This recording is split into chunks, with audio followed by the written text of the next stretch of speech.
দুরন্ত রাজশাহী দুরন্তভাবে ফিরে আসলো। রংপুর রাইডার্স, যাদেরকে আমরা বিপিএল 2025-এর অলিখিত চ্যাম্পিয়ন ধরে নিয়েছিলাম, টানা 8টা ম্যাচ অপরাজিত থেকে রংপুর রাইডার্স কোয়ালিফায়ার নিশ্চিত করে। এবং বাঘা বাঘা দল ফরচুন বরিশাল, চিটাগাং কিংসের মতো বাঘা বাঘা দলও যেখানে রংপুরকে পরাজিত করতে পারেনি, সেখানে রাজশাহী পরপর 2বার রংপুর রাইডার্সকে কুপঘাত করলো। এবং হ্যাঁ, আপনি এটাকে কি বলবেন ক্রিকেটের দিক থেকে আমি জানি না, বাট এই জন্যই কিন্তু মানুষ ক্রিকেট দেখে বলে আমার কাছে মনে হয়। কারণ কিছু সিচুয়েশন তৈরি হয় যেখানে মনে হয় এই দলটা জিতবে, কিন্তু শেষে গিয়ে আরেকটা দল জিতে যায়। মানে এই যে একটা কেমিস্ট্রি বা এই যে একটা ইন্টারেস্টিং পয়েন্ট, যেটা আমাদের ব্রেনে একটা আনন্দ দেয়, এই জন্যই মানুষ কিন্তু ক্রিকেট দেখে। যাই হোক, আমরা যদি ম্যাচের দিকে তাকাই, যে রাজশাহী ব্যাটিং লাইন আপটা শুরু থেকেই খুবই দুর্বল ছিল। আজকেও আমরা সেটা দেখেছি যে প্রথম 6-7 জন ব্যাটসম্যান তেমন কোনো রান করতে পারেনি। শেষের দিকে শানজামুল 29 বলে 28 রান এবং তাসকিন আহমেদের 13 রানের উপর ভর করে 120 রান টার্গেট দেয়। টি-টোয়েন্টি ক্রিকেটে 120 বলে 120 রান দেওয়া, এটা মানে আহামরি কিছু না। এটাকে আমরা মানে বলতে পারি যে 120 রান টার্গেট দেওয়া মানে ম্যাচটা হেরে যাওয়া, এটাই আমরা শিওর হতে পারি। এবং ম্যাচ শুরুর আগে মানে কেউ ভাবতেও পারেনি যে রাজশাহী জিতবে। যাই হোক, এই রানটা চেস করতে নেমে রংপুর আসলে দেখেই হারিয়ে ফেলে। বিশেষ করে রংপুরের যারা নিয়মিত পারফর্মার ব্যাটিংয়ে, যেমন খুশদিল সাহা, নুরুল আহমেদ সোহান, ইফতিকার আহমেদ, সাইফ হাসান, যারা রংপুরের নিয়মিত পারফর্ম করেন, তারা কিন্তু এই ম্যাচটাতে খুব একটা রান করতে পারেনি, যার ফলে রংপুর শুরুতেই বিপদে পড়ে যায়। শেষের দিকে সাইফুদ্দিন আশা দেখিয়েছিলেন ভালোভাবেই, শেষ 6 বলে 25 রান লাগতো। এবং নুরুল হাসান সোহানের যে ইনিংসটা ছিল আমরা দেখেছিলাম ফরচুন বরিশালের বিপক্ষে, এবং সেটারই পুনরাবৃত্তি কিন্তু হতে যাচ্ছিল। প্রথম 2 বলে 2টা 6 হাঁকিয়ে দিয়েছিলেন, তবে তৃতীয় চতুর্থ বল ডট চলে যায়, পঞ্চম বলটা 4 হয়, শেষের বলটা 6 মারেন এবং অবশেষে 2 রানে পরাজিত থেকে যায় রংপুর রাইডার্স। এবং সাইফুদ্দিনের আমরা শেষে রাগটা দেখতে পাচ্ছিলাম। কিছু করার নাই, হারে গেছে, এখন কি করবে।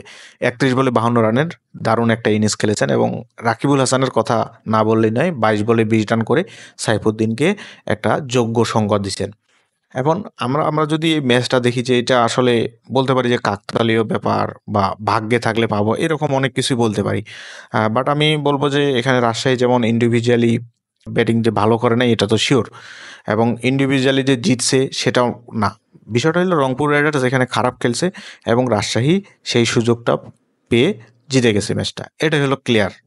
এবং আমরা যদি এখন এজন্য রাজশাহীকে বলি যে তারা ভাগ্যে জিতছে, বাট এটা বলবো না। বাট বলবো যে রংপুর একটু খারাপ করে, তারা কিন্তু একটা বাড়তি বেনিফিট পাইছে। যাই হোক, এখন এনআরএসের বিষয়গুলো আসলে আমি খুব একটা ভালো করতে পারি না। আমাদের নট আউট নোমান, উনি কিন্তু ভালোভাবে বিশ্লেষণ করেন।